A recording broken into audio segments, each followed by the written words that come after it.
Hello and welcome to another episode of the Business of Business podcast. I'm your host, Roy. Of course, we are the podcast that brings you a wide variety of guests that can speak to a diverse set of topics, either trying to identify something maybe our audience hasn't thought about, or at least providing them support on maybe issues that may be keeping them up at night. So today is no different. This is an awesome, timely interview. We've been waiting for a couple months to get her on, but Kelli Christina, she is a top female healthcare executive.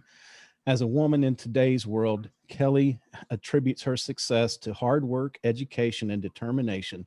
With 20 years of specialized medical recruiting experience and 10 years in business management, she is currently the CEO, owner, and director of recruiting for KD Staffing. She created KD Staffing on the idea that recruiting is an art. She has perfected her skills in this art through a number of managerial and leadership positions since the start of her career. She became a restaurant manager and boss at 19 years old before she started a career in recruiting. She also obtained her bachelor degree in business, hotel, restaurant management from the University of North Texas. With 30 years of career experience, her advice to younger generation of women entering the workforce is to remember the importance of education. She also advises them to be strong-willed and to never give up. She is also an international best-selling author, public speaker, CEO, and business coach, current day. Business coach, current day. She also worked part-time for the government projects for 10 years. She loves making a difference on today's world. Kelli, thank you so much for being with us, and go Eagles. I love it. Yeah. I know we both graduated from the same college, didn't we, Roy? Yeah, that's right. Yeah, and we're waiting for our football team to catch up. You know, that's the sad thing about it is it's such an awesome school. I think one of the best schools in the country, but because we don't have a football team that wins, we don't get much attention. And the other thing about this DFW area where we both live, that, we've got SMU, TCU, the Rangers, the Cowboys, we got so much sports that they kind of get drowned out. But anyway, that's the topic for another show. Maybe we can get the athletic director to come on here. I enjoyed going to UNT, and I actually, this will definitely show my age, but they were just rolling out the hotel restaurant business management program. I think they were just a couple years into the program, Roy. Yeah. So of course it was awesome in the 90s, and I graduated in 1993. Yeah, they do. They are known for that is one of the recognized programs across the country, as well as my specialty was gerontology, which they are a leader in that field, and then I think music. But yeah, they've got so many great schools that try to do anything I can to give them a little bit of support. That's right. We've got to do it right. That's right. Well, before we jump into recruiting and staffing and what's going on in the world today, tell us a little bit more about, I know that, as I read through this, that you were in the restaurant and hotel management, you went through that education track, but what really made you settle on recruiting, and how did you make those decisions? That's an most excellent, because I am definitely a restaurant baby.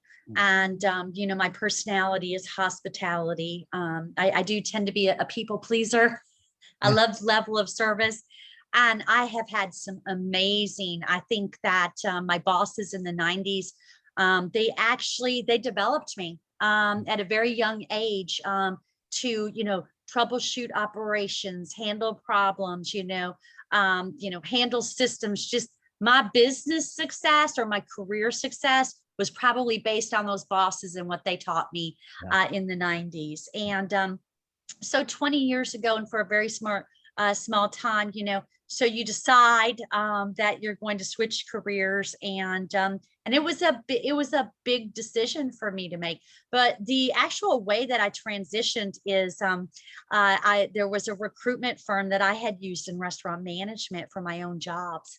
And they had asked me 3 times. Now, this would have been, I think, 1999. Did I want to try recruitment? It's 100% commission, blah, blah, blah. But I'd be working, with restaurant managers and area directors and such, and give it a try. By the 3rd time, I think you're a little scared because commission sales, that can be a little bit scary. Right. But I gave it a try, and I just happened to be really excellent. You find people that just really can't do it, or they can do it all the way. Right. So that is actually how I started recruitment, is in the restaurant industry. And then, of course, I transitioned to the medical industry, and it was a great challenge. I didn't, I had to learn to be typing and computers, and now you're a corporate job and you've got to learn all the medical terminology. Yeah. And so I've had 2 careers that I absolutely, I love them both.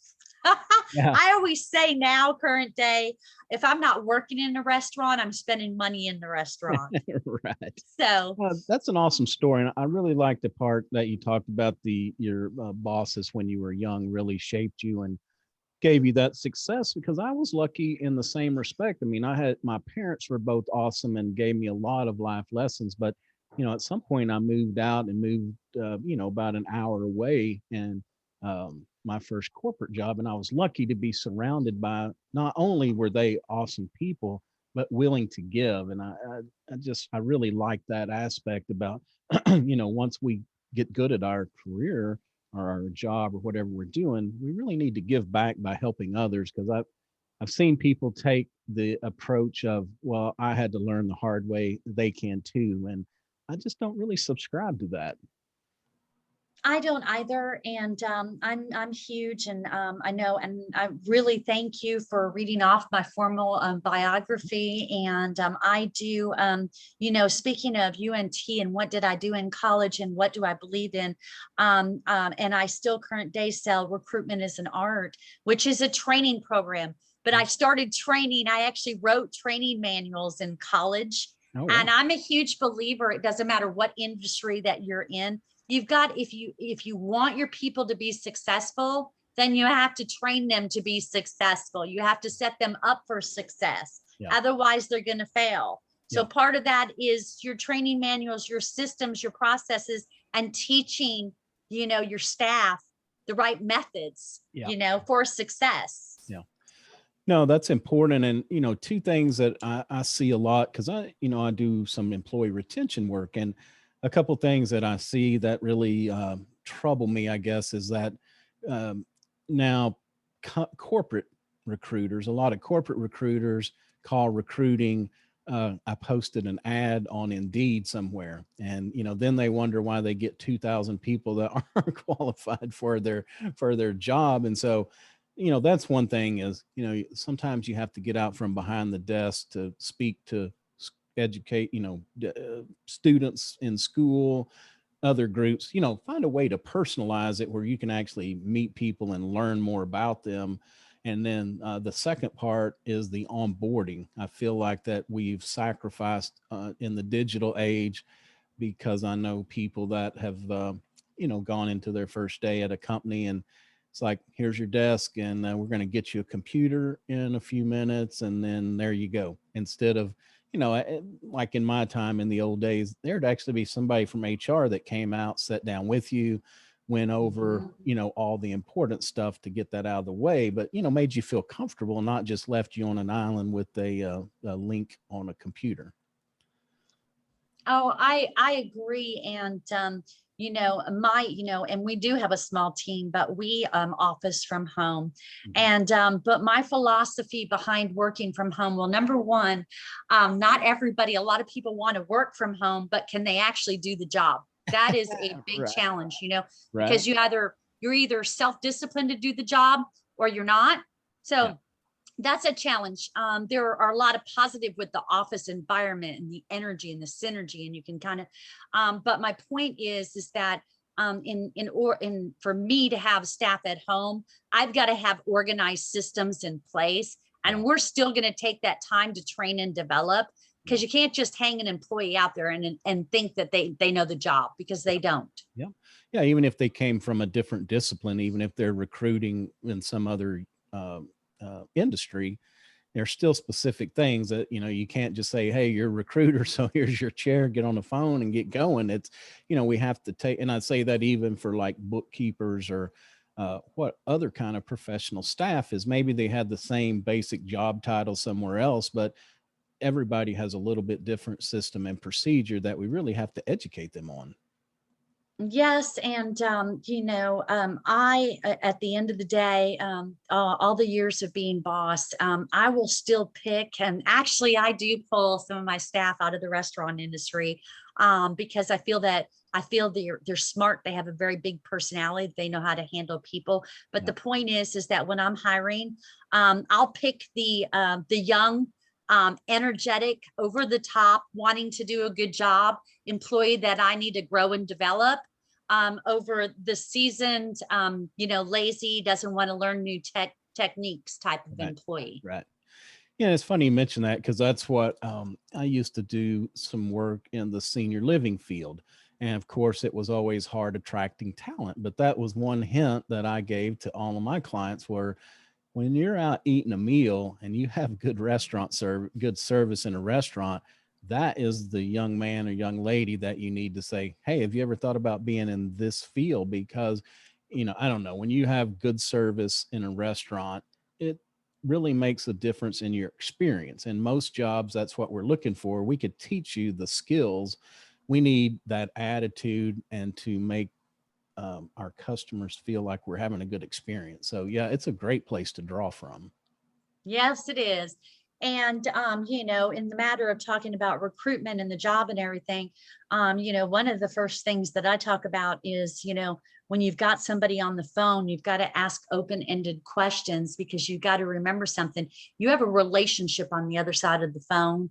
And, you ask a few questions to engage. Don't be so, because I think new recruiters that are so quick to punch a sale, that they forget that they want to engage the other person, and that, there's information shared, which means they'll get a lot of hangouts if they don't, or hangups if they don't learn that. Yeah. Yeah. And I think it's funny you mentioned that. We were talking the other day with somebody about scripts, and about how you need to learn the job good enough to get the information across. But we have to, you have to really position it as a conversation, because I've heard this, hello, my name is Roy, I'm with XYZ, I'm calling you about your resume that you send. And it's like, learn it enough that you can have a conversation. But then also too, it's like in sales, I've heard recordings of people that, like, they blow through stop signs, like if you call somebody and they're like, yeah, I'll take that job, it's like, okay, you're done selling, quit telling them about let me just tell you one more thing about this job. It's like, we have to take these cues from the people that we're talking with. I end up, when we're in communications, and before our clients are ever going to get our candidates, which are medical professionals, my team is going to be with that individual at least 2 to 3 calls. And then, of course, I'm nicknamed the information queen, because I'm the type that, if we're going to talk about a job and we're going to talk about a move in a community, that I need to know all the job logistics. I need to know the healthcare. I need to know a healthcare system. I need to know the benefits. I need the city. I need the schools. I need the housing. I need all of the things that these individuals are looking at for an educated decision. Go ahead. No. I was just saying, yeah, that's right. You have to be a good listener in sales and in recruiting as well, I'm sure. Oh, yes, you do. And, if you're, enough years and enough strength into the job, you will weed out the people just on, new recruitment. They don't think about, like I know after 20 years, if a spouse or a boyfriend, girlfriend, or family isn't going to move to that area, then you might as well just stop the tracks right there. Okay. Because you're not going anywhere. Yeah. You can try, you can talk them into it, but they're going to get cold feet, so if you're very good at listening to whoever you're working with on their exact needs and everything, then you'll key in on whether it's a good fit or a bad fit earlier in the process, and you waste less time. Yeah. No, and Yeah. I think that's a good, thing for all sales to remember, is sometimes people just aren't a good fit for that position. And we have to be strong enough to say, you know what, after all the information that I've heard, this opportunity probably just isn't for you, and agree to part ways instead of, because I've found some people will go through the process and go through 3 or 4 calls and get down to the end, and then they just say, okay, rejected, and they could have really actually let them go maybe 2, 3 calls earlier. Yes, yes. And if I said I've never had years of career where you have somebody that's wasting your time, or you're pushing or you're pulling or whatever, and I do think it's later in your career that you learn when to let them loose. Yeah. Sometimes they'll be even surprised at how laid back you can be about just not a good decision. Yeah. Because I mean, I've actually, sometimes it can work in the in the reverse, that I've had customers that I've said, yeah, I really don't think this is going to be for you, and then they're like, huh, well, yeah, it is for me. Then they try to start selling me on why it is good for them. So yeah, it doesn't work all the time, but I think it's just that honest feedback that we have to give. And communication, I think in your business, it's a little different, because you have to have a lot of close communication with a lot of people for one position, until you start narrowing down the field. But I think that communication between your applicants and the company that you're sourcing for, you just have to really be on top of your communication game to pull that off. I agree about 150% on that one. Yeah. Yes. And, there's a little bit of groundwork that we'll ask of the people that are interviewing for jobs to do up front. And we'll patiently wait, until that groundwork is done. And for me, it's almost like a testing, type situation, because for the serious minded that are really interested in their job, they're going to jump all over and get it done. Yeah. So this is an interesting time, I'm sure, to be in recruiting. We're taping this in July, the end of July 2021, but we're coming out of COVID. Businesses are opening up. I think there's still some areas that may have the extended level of unemployment benefits in some places. But then we've also got a group of, maybe individuals that have underlying issues that are like, I'm just not taking a chance and going back into the workforce. That's created a little bit of a shortage in some places. But what are some things that you're seeing with your customers? Oh, we could talk the next hour. No, I think we were just kind of discussing this before we went here. What I've noticed with business is just a small stack up this year of small business problems, but it just kind of stacks up problems maybe you haven't seen with your systems, your companies, or anything in 5 years, and then they've surfaced. So for me, as a business owner, I've had to learn to practice my patience a little bit. Stay all over, and then, oh, by the way, you adjust, come up with some new plans. Yeah. Medical professionals are coming full speed into full-time jobs again, permanent positions. That's what we staff. The housing market is a new challenge. And you know what? And I was thinking about this the other day, Roy. I haven't had to talk medical professionals through housing situations or housing shortages since 2008. Yeah. And that was a year of recession. And so if you've got enough years of recruitment, you do come up with some, housing issues or other issues in the moving and transitioning process. And really, it's just adjusting to the problems and then talking people through what we can do, if that makes sense. Yeah. So right now, I mentioned, Texas has definitely, we're in Texas. Yeah. Housing's taking longer. whether you're renting or you're buying. Well, I just learned 2 weeks ago, so is Tennessee. That's the home of another one of my clients. And, it's an issue we're going to have to work through.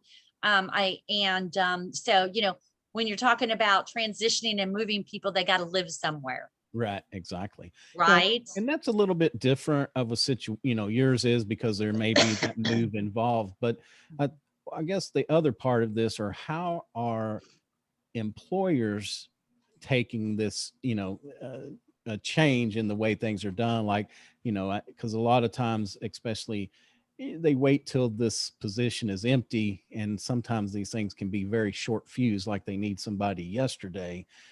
But it's unfortunate that in this environment, sometimes things don't move that fast. So, are employers kind of adjusting their expectations about how the recruiting process is and getting people in the seat? Well, and I'm sure this is the kind of stuff that keeps company owners up at night. You know what I mean? Because sometimes when you're working slower, it's more stressful than when you're fast and you're moving full speed. And, as a company owner, I'm not programmed to give up, or say, okay, well, this is failing, so we'll just let it fail. I always adjust. I'm one of those, like some people come up with 1 to 2 plans. I'll have 6, do all the plans work? No, but you got to think outside the box, I'm the type business leader that we're not going to accept defeat. We're going to keep going. In the matter of my clients and the employers are the hospitals. Of course, they have been aware of what kind of hiccups we've got because, I work with human resources and the challenges that I've got, they've got. But are they going to let us lie low and not perform? No. Yeah. But I think that there's probably a little bit more push, especially when we're talking about like the housing market or whatever. Right. But, you don't ever want to lose your clients over excuses either, so you keep pushing. Yeah. And, for my company, we've got a lot of long-term clients, so they know how strong we perform, and I'm also in the medical industry and it does not shut down during any types of, national, disasters. Right. It's a more stressful process when we are having problems in this country, pulling medical professionals through. But we handle the stress and we keep moving forward. Yeah. So have you seen any fluctuation, in number one, in I guess job postings versus applicants or people interested in jobs that y'all have? Have you seen either one of those fluctuate? That is an amazing question. I'm glad that you asked that. Yes, we've had problems, and I'm sure if you talk to enough on staffing, they'll probably share these opinions. Our national job boards are not performing as strong as normal. And this has been probably a problem that started around lockdown, and so for me, of course, as the company owner, I've scraped up a few, let's try digital marketing. Let's try this path. Let's try this path. Because you are right. Yes. We've seen the Indeed, Zips, Career Builders. We've seen all of them go through the slowdown. It doesn't mean they're not performing. They're just not performing as strong. Yeah. And so go ahead. For me, we use 3 to 5 sources. Okay. So I'm going to try to keep the engines running wherever we can. Yeah. But yeah, that was a great question. Yeah. And I think probably also you can confirm this as well, as that, y'all were in a little bit of a tight spot just because people aren't graduating, becoming doctors and nurses.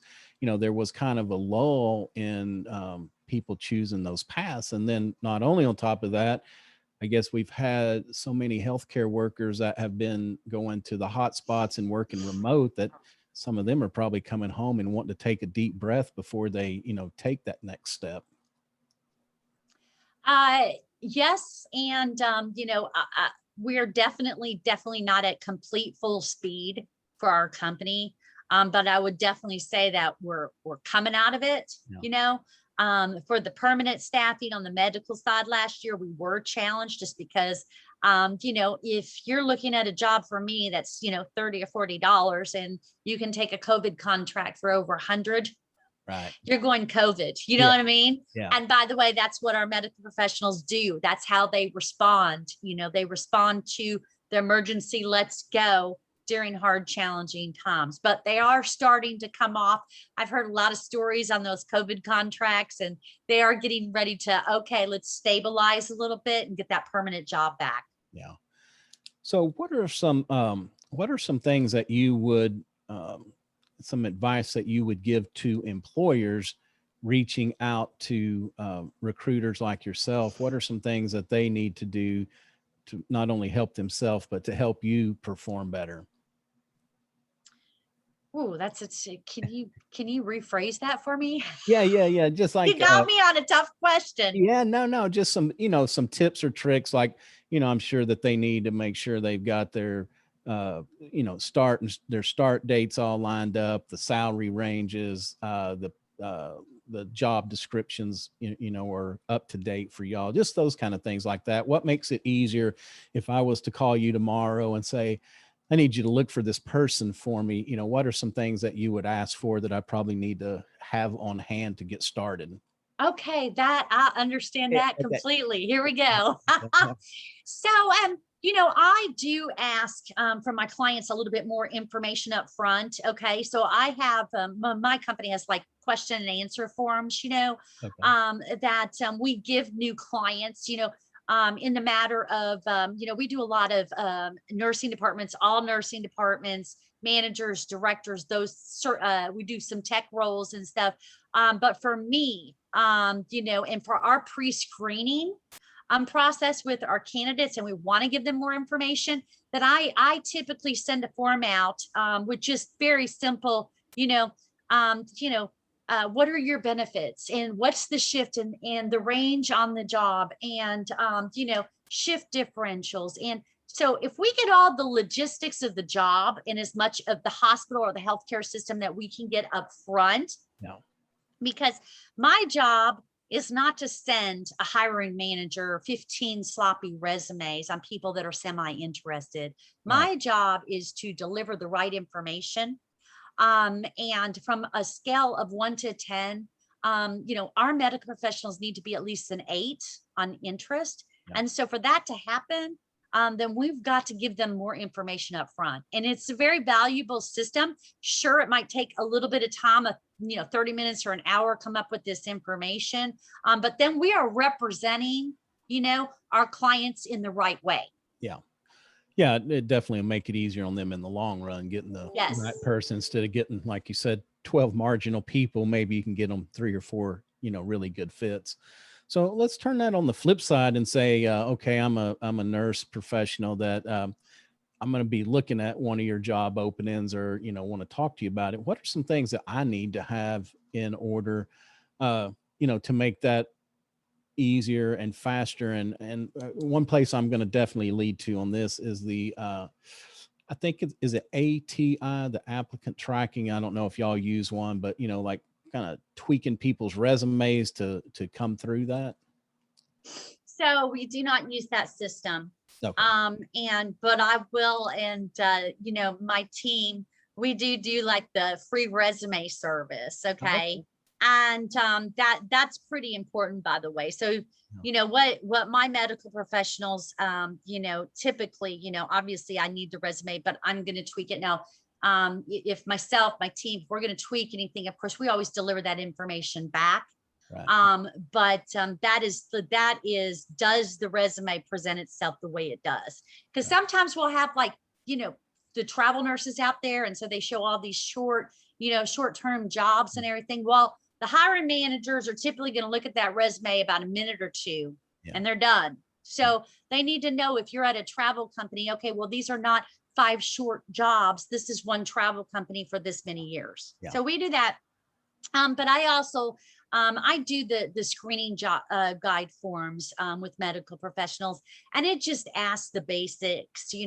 What kind of money are you looking for? Have you done the research in this area? Do you have anything on your background? Do you have anything on your license? What department are you looking for? Well, what shift are you looking for? So we do a little bit of groundwork so that nobody's wasting their time right up front. Yeah. So how do you address gaps in a resume? My opinion has always been to be honest and specifically state what it is. And but what is how do you recommend applicants handle those? It depends. It is going to be my answer. Okay. When we're working with the clients, like let's use this as an example. If you've been off work a year or 2 years or whatever, then you're probably not going to be able to go through my company. Okay. Cause they're going to want to know, but sometimes somebody's doing something, or maybe they had an injured and they're staying home or whatever, but there is some company, or sometimes it's a matter of what are they doing and is it on paper and does it read the right way? Yeah. Yeah. Yeah. Yeah. No, that's important. And you talked a little bit about service links, because that, again, talking to somebody like myself, where, my generation, we got out of school, went to work somewhere for 30 years. And so we've definitely transitioned away from that. But, what is a good link? Because, when I look at resumes, I usually like to see 3 to 5 years in a position, or if they're in a company, if it's a growth, where they're obviously working themselves up, that's another consideration. But I'm like scary when I see resumes that come across and there's 5 or 6 entries and they're 8 months, 9 months, 12 months, 1.1 year. Those are a little frightening for me. Is that just me stuck in the olden days? No, it's not. And I look at tenure too.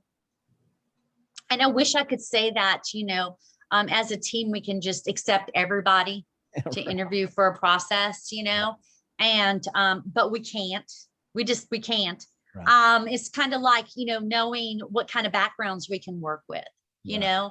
a few infractions or one infraction, or, my human resources that I've worked with have trained me on what we can look at and what we can't. Yeah. And I'm not going to argue. Yeah. I'm not here to argue with any hiring manager. They are the decision maker. Right. So stability, I don't think that that's old school. I think that, it's common sense, and, I still work with the whole 2-year note, or that's how I was trained. You're always looking for those 2 to 3 years, not saying you can't have a job for 1 year, but if it's 1 year, 1 year, 1 year, 1 year, and it's not travel, and these are permanent jobs, then to me, that's a red flag. Yeah, I think people need to be aware of the cost in order to turn over an employee. And I don't, we, even at the lowest of levels, we usually put somewhere between $3,500 to $5,000. And when you start getting into medical professionals, I'm sure that price goes up with the vacant positions, the time the company spends with your cost and all of that. I'm sure it could reach $7,500 very easy. But I think a lot of people don't take that into consideration. That's one reason why we don't look at you as hard, because if I feel like you're going to turn over in 9 months or a year, that's another $7,500 that I'm going to have to shell out to replace you. Right. We have a guarantee on our medical professionals. So, I do have to be tough on the front end, Yeah. But then also you have to be reasonable too, because we are selling people, and selling people is not perfect. Right. And, things happen. So there is another thing, job coaching and training people how to interview well. Right. Some people, they haven't interviewed in a very long time. They just need a little bit of a polish. Yeah. Or we've got the perfectionist of the world, let's say, and this is where you got to come in and you got to do some job coaching, because no, we don't want to ever lie to anybody. That's be honest. But how do you present yourself? If you've got somebody that's got 15 years of solid, wonderful experience, yet they're a perfectionist and they took a job and for 3 months they hate it. Yeah. You know, well, when you're going on that interview, you want to focus on the 15 years Right. and to the employer on what you bring to the table and how well you and how much you enjoy your job. And the Right. 3 months job that sometimes they'll cry about, we want to leave that alone. Yeah. You know, and focus on what do you bring for the employer. Right. Right. Yeah. Don't beat yourself up, because if enough years of career, all of us have had the 3 months or the 6 months job. Yeah. And Yeah.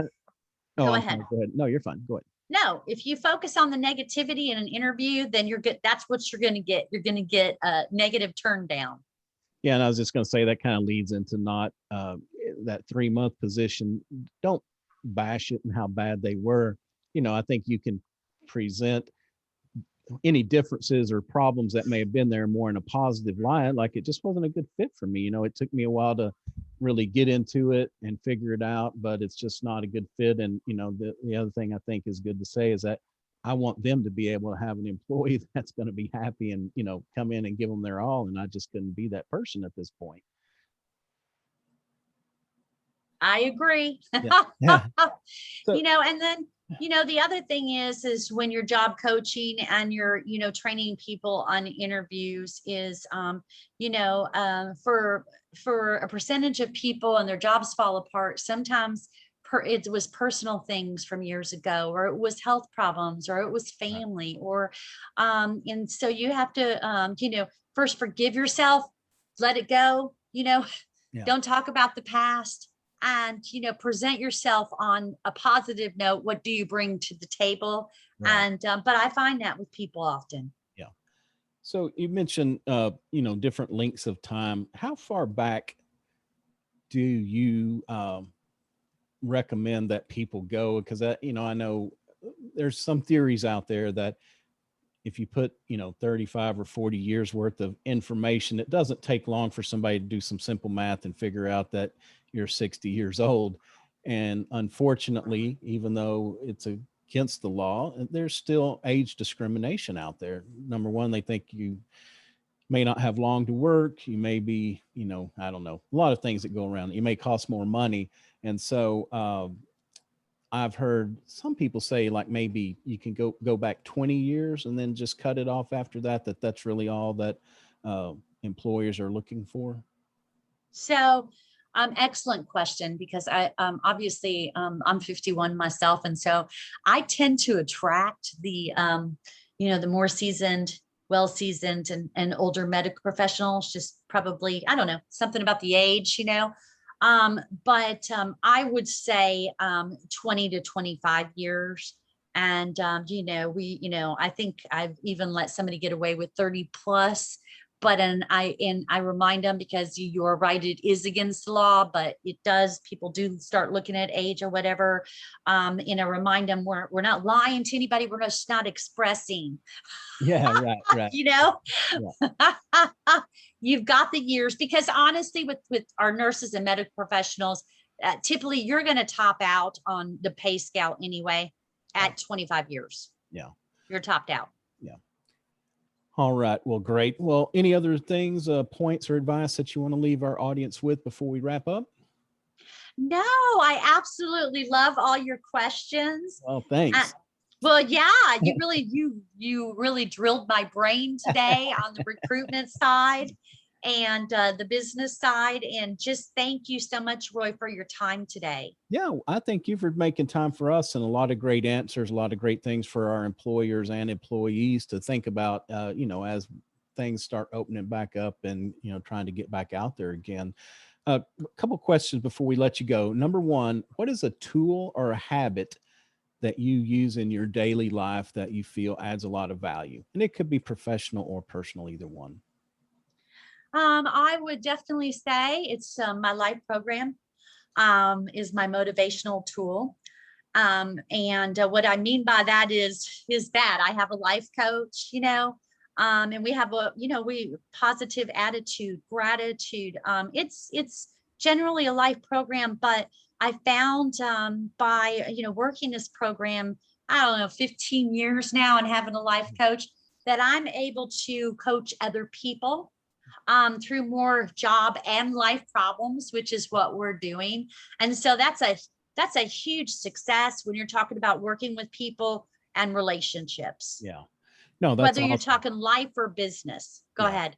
No, I was just say that's a good thing, especially in your environment. You know, you have to be able to handle people on both sides of this equation. You got the Mhm. employers and the employees, and you know the other thing about life coaching, it's like some of our top athletes. Not only do they have a coach for the team, but most of them all have their own personal coaches as well, and so that you know it's somebody that can be there to help ride us when we get off track or when we're having a bad day, remind us why we do this. So that's an Right. important part. Important part. Well, thank you for that.